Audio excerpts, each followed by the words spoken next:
Is your business protected against the threat of malicious litigation and frivolous lawsuits? Are you sinking company profits into marketing campaigns that do nothing to contribute to the growth of your business?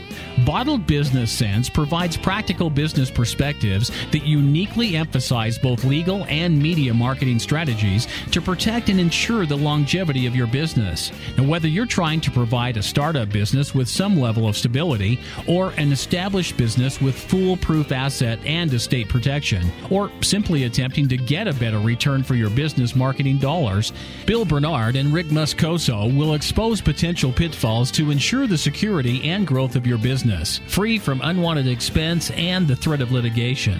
You'll learn how to implement marketing and protection tools equal to those used by today's most successful corporations. Let's join Bill and Rick for today's Bottled Business Sense show. Well, good morning and aloha, everybody. This is Bill Bernard and Rick Moscoso for another episode of the Bottled Business Sense show, checking in with you guys. Hope all is well. Rick is in our Southern California facility. I'm in my modest office here on the island of Kauai in Hawaii. I have been working over here. Everybody thinks I go to the beach every day, but I have been involved in some proceedings over here. I'm hard at work, even though I'm in my Hawaiian shirt, and even though I'm sporting a beard that the boss of the family, the wife, said she'd like to see a little bit of. So Rick can testify to the fact that I'm working over here, right, Rick? Good morning. Oh, good morning, Bill. Yeah, absolutely. I know you've been working hard over there, regardless of your look. So in tribute to that, I put on my Aloha shirt for you just as well. Fantastic. Well, glad to be with you folks today. We've got a great topic today. It's entitled The Anatomy of an Opt-in. Rick's going to tell us all about an opt-in and what it entails. And we're going to kind of divide it up into three areas. What is an opt-in and why we should use one? Secondarily, understanding the strategy behind an opt-in, and finally, we're going to touch upon what you need to create an opt-in. So, as we get started, Rick, I guess the best thing to do would just be to ask you to tell our viewers and listeners what is an opt-in. Yeah, well, an opt-in in its basic sense is you're asking permission from your audience to be able to continue to market them with information, videos, a newsletter, whatever. But in exchange, they give you their name and email. So that way you can continually market to them on a predetermined interval. So really that's what it is. A lot of us already use it on our website. If you are sharing a newsletter, if you are just trying to grow your audience, most people do it in a very subtle way. It could be in the sidebar of their website or somewhere on their website, and sometimes it can be buried away, which is okay. It all depends what you're using it for.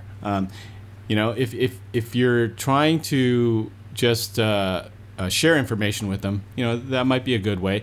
If you're trying to build your database or build an audience, then you want something that's a little bit more in their face. It's a little bit more evident. There's got to be a really good offer or a hook to it for them to share their information with you. But the way I see this whole opt-in process, Rick, is you not only have a chance to build clientele, but you can provide them benefits at the same time. For example, the typical one we normally think of, I would assume, is a newsletter. I have one called Bottled Business Sense Newsletter, and that can be found at bottledbusinesssense.com, by the way.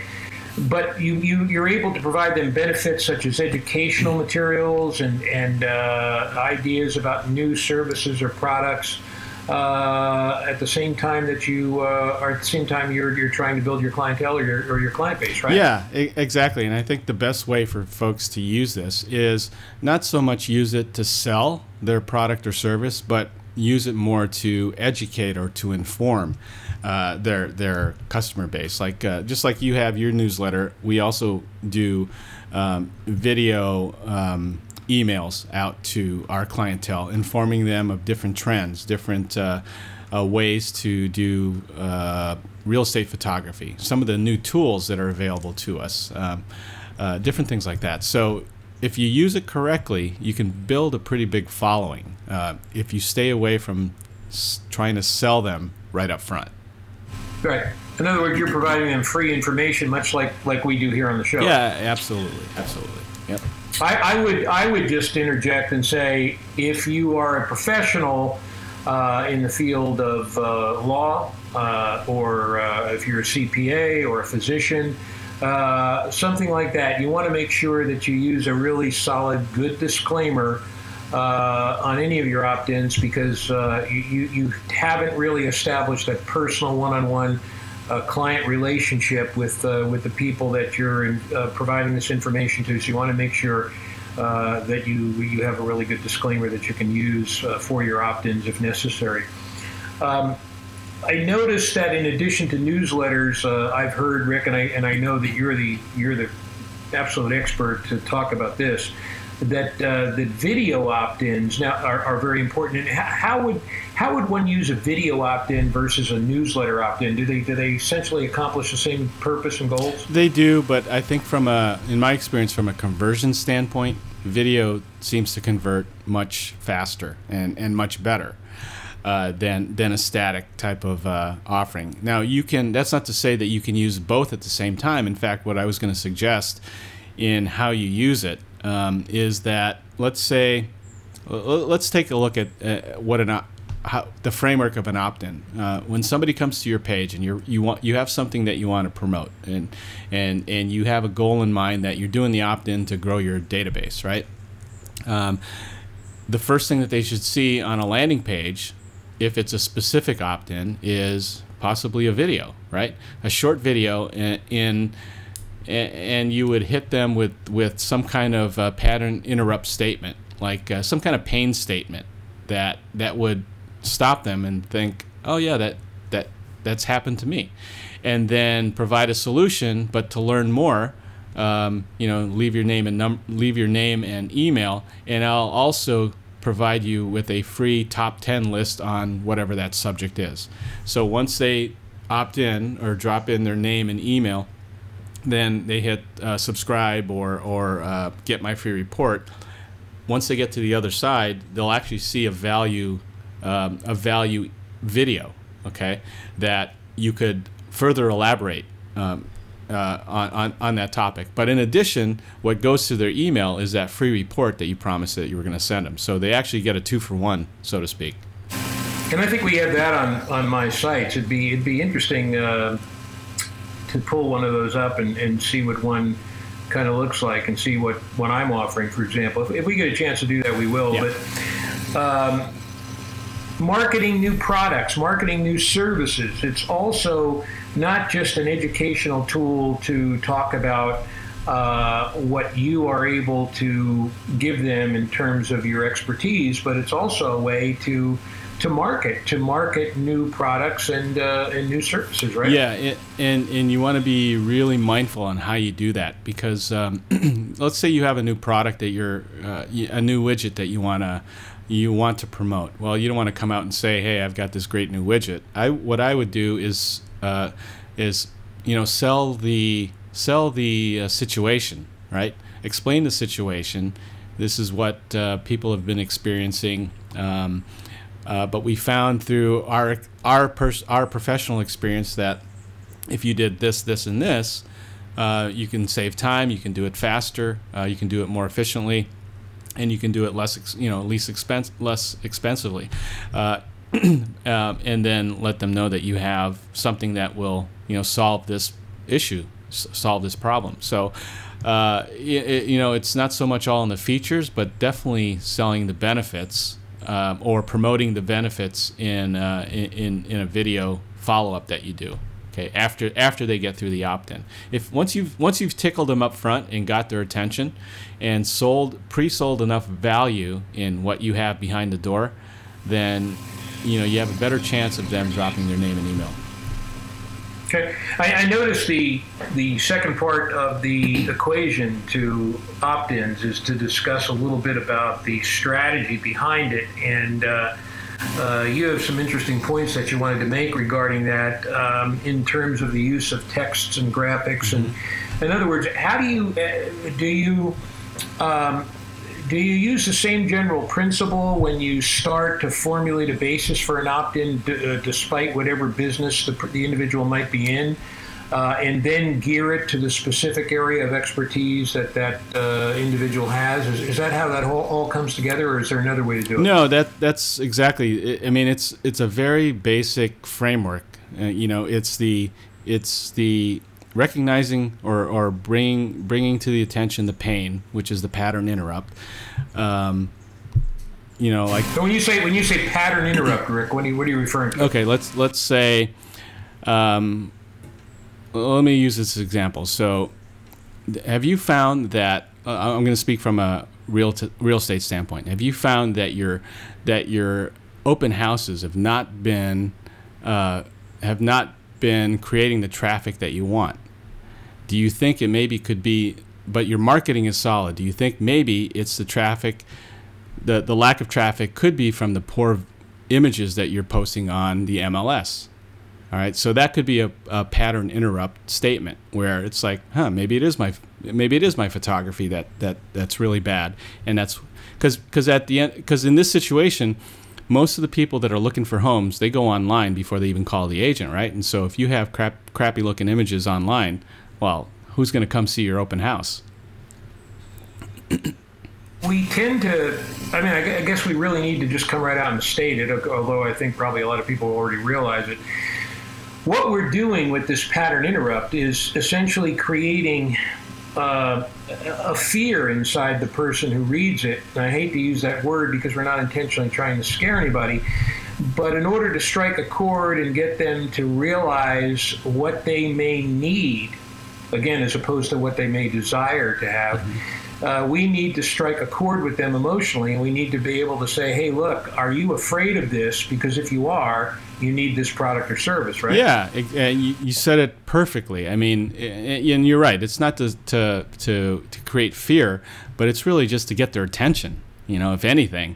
And then as long as you can promote or emote that you have a solution for them in exchange for their information, come behind the door and I'll give you a solution, right?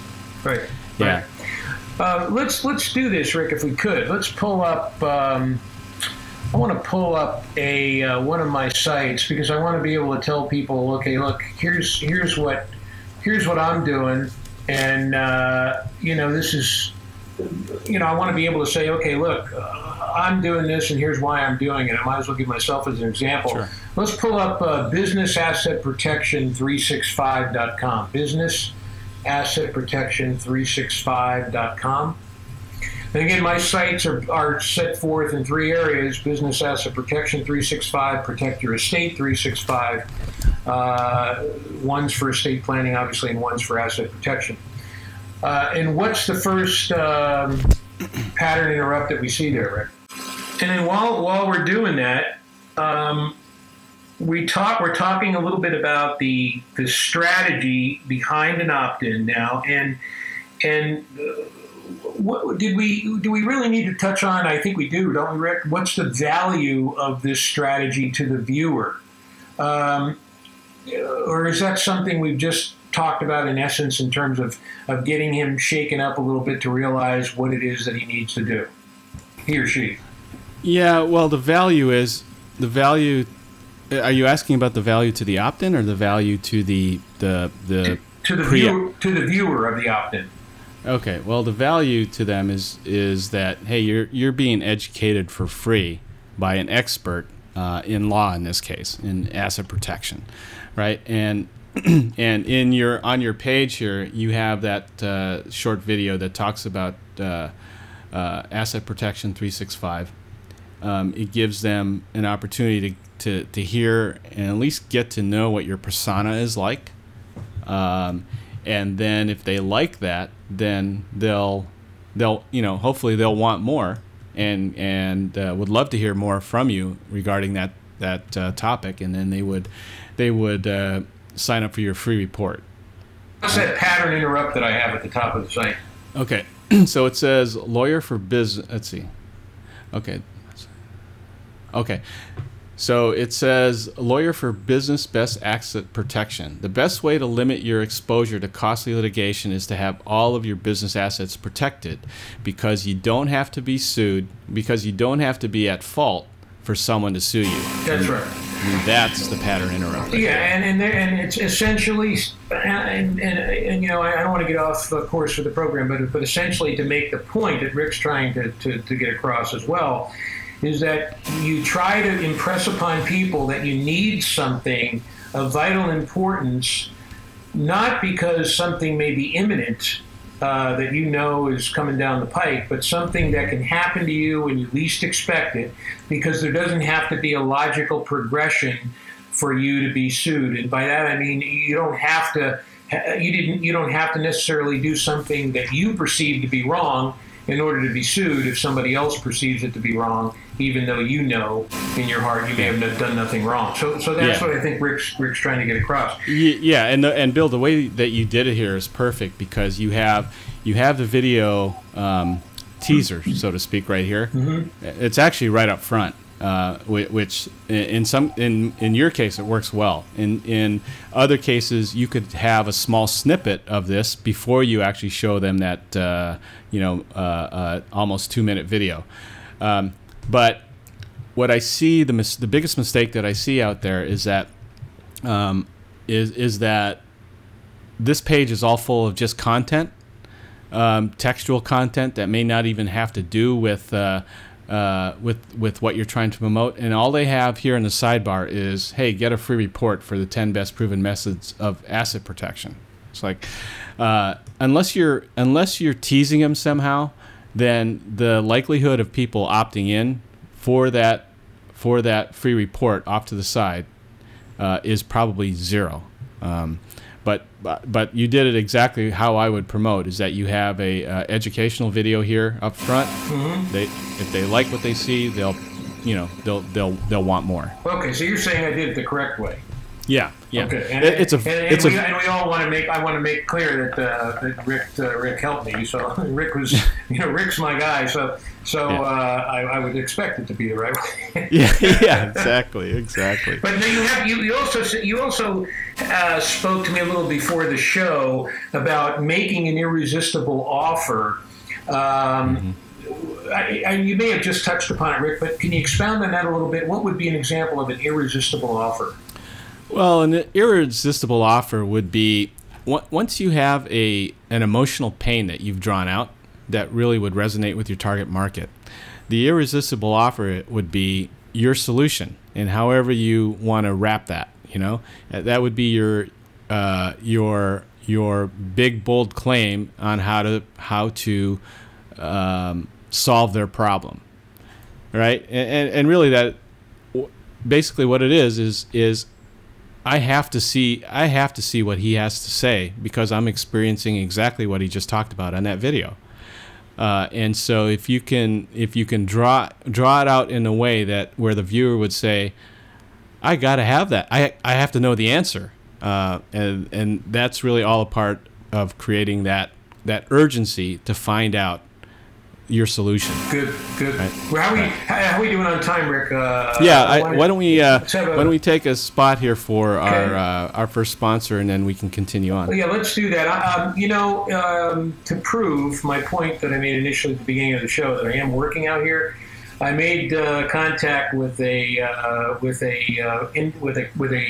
great restaurant out here that needs some business protection, and they are called, uniquely enough, the Feral, Feral Pig, the Feral Pig. And they are here on the island of Kauai, and they are a great little restaurant. If you're ever on this island, you need to come have breakfast with them. They have this great Portuguese sausage that's out of this world. They have a Kauai Cuban sandwich that melds coleslaw with some cheeses and some Kahlua pork. Everything is homegrown here on Kauai, the pork, the beef, everything, the vegetables even. So it's a fantastic little place that serves breakfast, lunch, and dinner. and it is in the city of Lihue. That's Lihue. On the island of Kauai in Hawaii. So please come visit the Feral Pig, and despite its name, you will just absolutely love it. I mean, let's face it, pork is pig, folks, and they do it better than anybody else. So so come out and visit the Feral Pig when you get a chance. A great group of people and a great restaurant. I'm booking the next flight out, Bill. There you go. Okay, back to the show. I wanted to recap a little. Rick, we've talked about what an opt-in is and why we should use it, and we've been discussing understanding the strategy behind an opt-in. The third category we want to discuss is what do you need to create an opt-in? Before we go there, is there anything that you may want to add in terms of understanding the strategy? Any other additional points? No, I'll add a little bit, but before I do, I just want to let the viewers know that beneath this video, I'm going to include a diagram of what an opt-in flow looks like that you would put on your website. So all the way from what the viewer would see first, to your offer, to what they get once they get behind the door, so to speak, and then how that all works in helping you grow your list. So I think if there's any point that you want to remember when you're using an opt-in, opt-in's not an opportunity to sell to them or pitch your product. It's an opportunity to provide them value, to educate the viewer, to establish yourself as an authority in your field. So if you think of it this way, when you're marketing to them, you want to offer value, value, value, value, then sell, right? And so if you want them to think that, my gosh, I mean, I'm getting all this free education, free information from an expert, for free. I wonder what I'm going to get once I do, pay for his product or service. So you want to kind of put them in that mindset. Essentially, the value, the selling, if you will, for lack of a better term, will follow naturally. It'll be a natural progression from the opt-in if you do it the right way, right? Yeah, exactly. And you could even make a game out of this because there's something called the law of consistency, right? And if you can get people to make tiny commitments like an opt-in, and then maybe next time you market to them, you serve up a survey. If you allow them to make tiny commitments to whatever it is you're promoting, then they're more likely in the end to buy your product and service. Okay. Good point. So good point. Yeah. So now I guess we need to say, Rick, to you, what, Mr. Moscoso, do we need to create a good opt-in? Okay. So what you need is obviously you need an email marketing platform, and I'm not talking about Google or Yahoo or whatever's free out there, because there's no automation behind that. You really need something, and I can't remember which show it was, but I talked about the basics of media marketing, and I listed in a previous show, and we listed out some of the media marketing platforms, and out of that it also included email platforms. There's some great email platforms out there that have this type of automation tool that will actually help you create these opt-in pages or opt-in forms. Like on Bill's site, Business Asset Protection 365, he's using Aweber as an opt-in tool, as a gateway to build his list. So what he's done is inside of Aweber, it shows you, it has templates, and it shows you exactly how to make this opt-in form. But the beauty of it is it creates a database within Aweber, so then automatically, and it serves up the free report. It serves up the next video if you have a next video automatically, so you don't have to do this manually every time somebody opts in. So it's important to have some kind of automated email platform like Aweber. There's MailChimp. There's all kinds of different email platforms, business style email platforms that can do this. So I'll also attach that media marketing guide as well, so you can refer to the email platforms that we talked about in that show, so you can take a look at those. And a lot of these are relatively inexpensive, and it's scaled in a way to grow with you so you can start for virtually nothing. Right, and I took the opportunity to look up that show, the Media Marketing Platforms. That was shown a couple of shows ago, and that aired on July 15th, 2014, if anybody is interested in going back and taking a look at that. Okay. What about, of course, we can't forget the infamous YouTube and the creation of video Right. opt-ins. Rick, tell us a little bit about that and what the uniqueness is that goes with it. Yeah, so in addition to the email platform, obviously the best converting voice that you have will be in the form of a video, okay? So you'll want to create two things. You want to create the opt-in video itself, where you are doing the pattern interrupt, you're making some kind of bold claim, or you're hitting them with a problem that you're going to solve, down the road. You want a 30-second, a minute at the most, opt-in video that kind of explains the situation, right? And that you have a solution, but in order to hear the solution, you've got to just leave your name and email. So you have the opt-in video. Then once they drop their information into the submission area for their name and email, then your email platform will automatically deliver a success video, and the success video is the solution, right? That is your offer to them opting in. So, and that can be, again, all these videos can be hosted on YouTube or any video platform that you have. So you need the email platform, you need a video hosting platform, and I guess if you're a DIY guy, then you probably know how to do this stuff. If you're not a DIY guy, then I would contact your webmaster, your website designer to help you with this, and they can point you in the right direction. There's also a couple of great custom landing page tools that are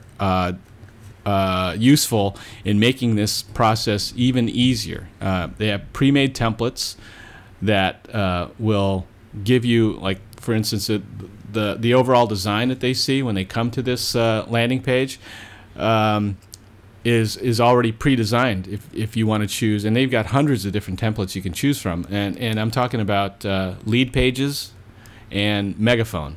All right, these are two companies that specialize in landing pages for opt-ins. So really, you pick a template, you drop in the videos that you want, and then you tie in your email platform to it, and it's good to go. So that's something that actually stands alone from your website that you want to drive traffic to. If you're not familiar with how to do it yourself on your own website, or maybe maybe you have a website that you can't really change. So this is exactly where a custom landing page service like Lead Pages or Megaphone would come in and help you. Fantastic. And by the way, when Rick mentioned before, for those of you who may not know, DIY means do it yourself. And a lot of people do feel that they can do this, or they at least want to take a stab at it. But I would urge you to please, if you have any questions whatsoever concerning any of these issues, give Rick a call. You certainly won't be sorry. Are we good on time now, Rick? How are we now? Okay. Yeah. We got about 5 minutes left. So good. I want to make sure that everybody understands that that an opt-in can be done not only on a main website but on a landing page, as Rick was discussing. Can we take just a couple of minutes, and as we end the program, Rick, to briefly talk about the specific advantages or disadvantages of having a landing page separate and apart from your web page? Well, there's two thoughts on that. You could have an opt-in on your website itself, and that's, if you can do that, great. If you if you don't have the ability to customize your website to put in an opt-in area on the home page itself, the last thing you want to do is have it buried someplace like on the second or third page, where they have to go find it. If you don't have that capability to put it on your landing on your home page, then that's where a landing page service like Megaphone or Lead Pages would come in handy, because now you have it almost acts like a dedicated web page for whatever you're promoting, and it's beautifully done. Custom. I'm glad you said that. I'm glad you said that, because getting back to what I said earlier, you can have a web page, a general overall web page that basically talks about what you're about and what your areas of practice are. For example, in my case, if I'm a lawyer, but then you have these landing pages that may be very service specific as to different types of areas of law that you may be involved in, that even though they're closely related, you want to separate. For example, the Protect Your Assets 365, Business Asset Protection 365.com and Protect Your Estate 365.com. They're both landing pages with the pattern interrupts, the videos, and they all then point to the main web page. And I think that's what you want to do with these opt-ins, is if you have landing pages, have them point to your main web page, right, Rick? Yeah, exactly. And a lot of people sometimes will use these specific landing pages if they have a time-sensitive offer or a one-time offer. That's a great way to promote that, in any social platform, even on your own web page. And that way, it's a central focus point. That's the tip of the funnel where you want to put all your traffic. I think, and I'm sorry I interrupted you, Rick. I think what we want to do too, I think in the future, I think it would be great for you to do a show that talks about all of this SEO and how you get certain pages and certain YouTube sites and Vimeo sites, and how you get them all going so they all point back to your website. I think that'd be a tremendous show to do. Yeah, absolutely. In fact, we're working on a couple of guys. We're working on a project now that we're launching in September that has this whole total fan page roadmap, right? That we're utilizing traffic from Facebook, but it also has the opt-ins, and then has the sales page, the information page, a membership site. I mean, it's pretty complex, but unless you see it drawn out, it wouldn't make any sense. But once you do see it drawn out, it's like, okay, now I can connect the dots and see how this whole thing flows. I think that would be fantastic to get our viewers involved in learning about that. I think that'd be a great show to do. As we end the show, absolutely, Rick, tell us a little bit about, I know in a couple of weeks we have a great guest coming on the show, and she is an accountant and one that we're both familiar with. Tell us a little bit about Masler and Associates.